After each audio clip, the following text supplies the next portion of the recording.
I've been here all my life, and it never gets old watching people come through, especially with their young kids. It's such a happy thing, and it's something that we need. And for that reason, it just turns me on to a good vibe, you know.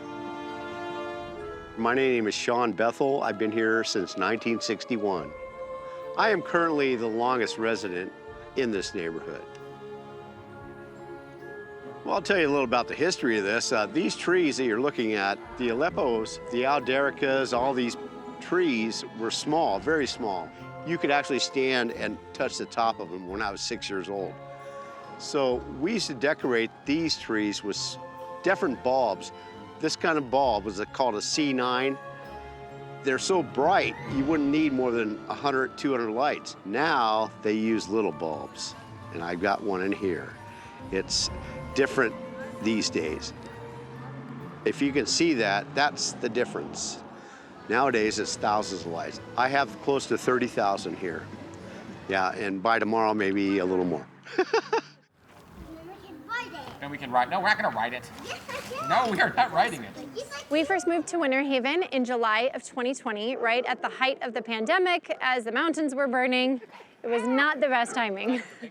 This is our first official Festival of Lights as residents. We've been coming to it, honestly, my whole life, but after actually living in Winterhaven, this is our first year, so we're really excited. This year, I am the chair of the block captains, and it's my job to ensure that every street gets the amount of lights that they need, that the lights are functioning, that they have extension cords, that everything is as efficient and successful as possible. Doing that job was great because it introduced me to a lot of neighbors that maybe I haven't met yet because we moved in the midst of the pandemic. Certain annual events that Winterhaven does, like the Festival of Lights, were put on pause, and so I wasn't able to meet a whole lot of neighbors yet, and doing this was just a really great way to get connected. My connection to Winterhaven began as a little girl. I came every year. It was absolutely, hands down, my favorite part of living in Tucson, and I just always thought, oh, one day I want to live in Winterhaven. That would be so cool. Fast forward to Christmas night of 2009. I was dating my now husband, and he knew how much I loved Winterhaven, how much I love Christmas.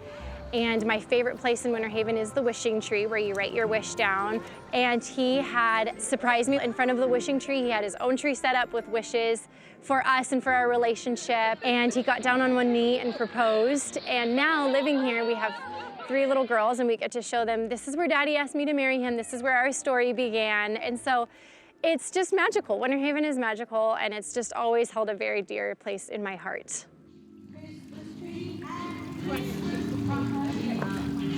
My name's Jeffrey Scott Brown, and I've lived in Winterhaven since 1964. That's 57 years. Last year was a little tough, as we didn't have the festival like we normally do. It's the second time in the history of the festival that we have not held it. And it's a little bit of a darkness, a little emptiness. We lost my dad last year towards the tail end, just a couple of weeks before Christmas. I remember so many fond memories of growing up here. My dad, they kind of called him unofficially the mayor of Winterhaven because he was very social.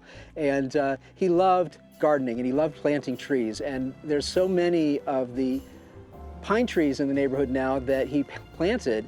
There's probably got to be at least 20 or 30 in here that he's planted.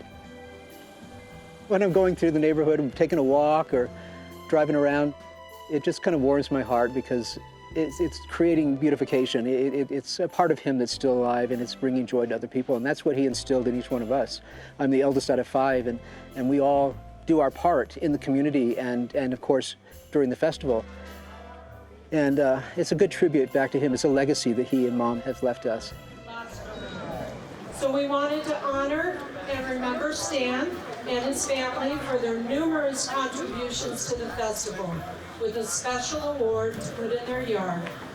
And it reads, honoring Stan and the Brown family for a lifetime of contributions to the Festival of Lights.